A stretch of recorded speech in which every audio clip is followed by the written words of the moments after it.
Alguns personagens bíblicos parecem nos inspirar mais do que outros. Bem verdade que todos na Bíblia têm um poder de inspiração extraordinário, mas tem alguns que me chamam especial atenção. Hoje eu quero falar sobre Mardoqueu, ou Mordecai, como queiram. Mardoqueu era um cidadão que estava na condição de escravo num determinado reino. Ele era tio de uma jovem chamada Esther. E esse cidadão, mesmo na condição de escravo, ele ficou sabendo que o rei daquela cidade ou daquele reino, o rei estava fazendo uma espécie de concurso de beleza para escolher a nova rainha. Detalhes à parte, quando Mardoqueu soube que havia uma possibilidade de o rei escolher uma nova rainha, ele resolveu influenciar a sua sobrinha Esther e dizer: Esther, vamos lá, vamos fazer. Claro que eu estou aqui imaginando, a partir da minha mente fértil, o Mardoqueu dizendo isso: vamos aproveitar essa oportunidade e vamos escrever você também nesse concurso. O certo é que as jovens que estavam inscritas passaram por um período de preparação e 6 meses de cuidado com a beleza. Também fico imaginando elas se cuidando de todos os detalhes de sua beleza até passar pelo rei. E aí passam todas aquelas que antecediam a Esther, mas quando Esther passou pelo rei, o rei disse: é essa que será a minha rainha. Esther então assume a sua posição no reino e tinha dentro deste reino um outro personagem chamado Amã. Amã era um príncipe do rei, era uma pessoa muito querida do rei, mas também muito vaidoso. Então Amã recebeu do rei o direito de que, por onde ele passasse pelo reino, os homens se curvassem diante de Amã. Mas Mardoqueu, aquele de quem falei desde esse início, ele era judeu.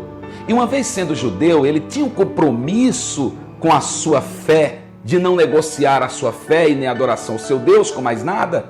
Ele tinha o compromisso de manter-se firme diante daquilo que ele cria. E, portanto, ele não poderia dividir a adoração a Deus com a adoração a Amã. E Mardoqueu resolveu não se curvar diante de Amã. Então, alguém denunciou Mardoqueu para Amã, dizendo: olha, tem um judeu aí que não se curva quando você passa.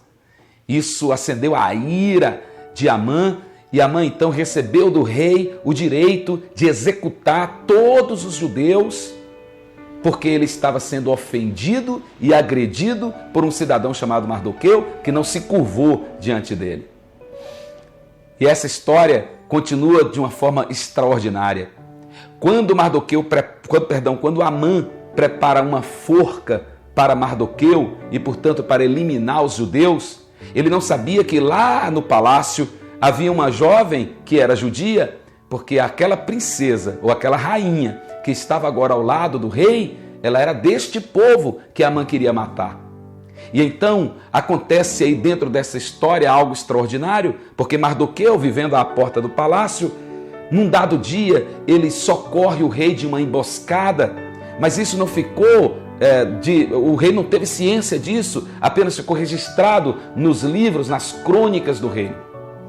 E um certo dia, Mardoqueu já ameaçado de morte, mesmo estando lá a rainha Esther no palácio, Mardoqueu aflito pela morte, eles resolvem clamar a Deus, convocam um jejum e oram a Deus. Embora no livro de Esther não haja a palavra Deus, essa reverência e essa subserviência ao Senhor, essa submissão ao Deus de Israel, muda toda a história. De modo que o rei, naquela noite, não consegue dormir. E uma vez que ele está sem dormir, ele chama os seus conselheiros e dizem a eles: por favor, leiam aí as histórias, as crônicas do reino, porque eu não estou conseguindo dormir.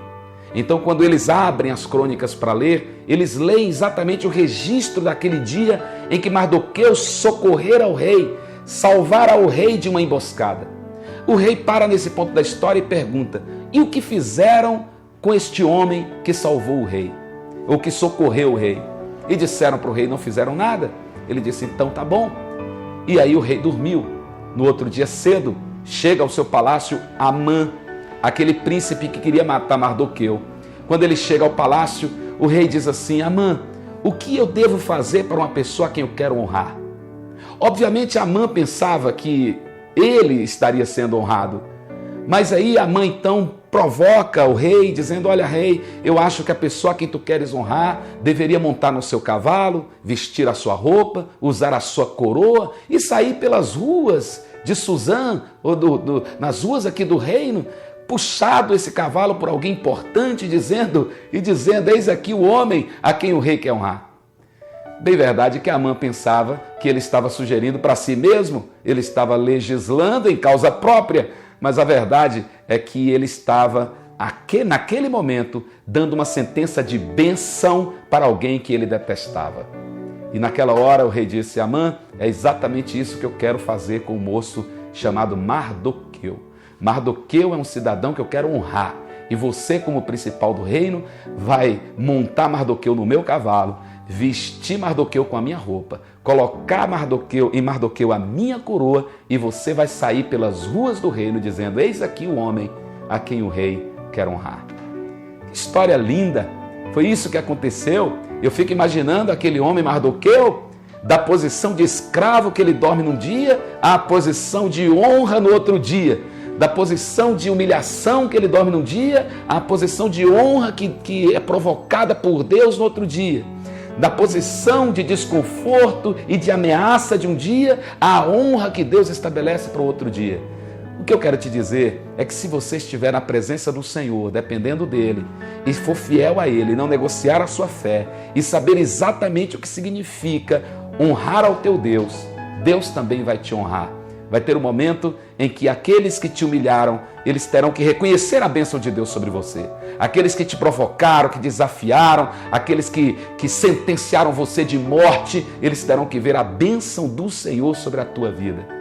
Mas é necessário que você siga esse exemplo de Mardoqueu, que você seja temente a Deus, que você não negocie a tua fé, que você se mantenha firme no propósito de honrar a Deus e de fazer o bem às pessoas, ainda que o seu nome no dado momento não seja ovacionado e ventilado. Vai ter um momento em que Deus vai trazer de volta a tua história para que a honra de Deus se manifeste sobre a tua vida.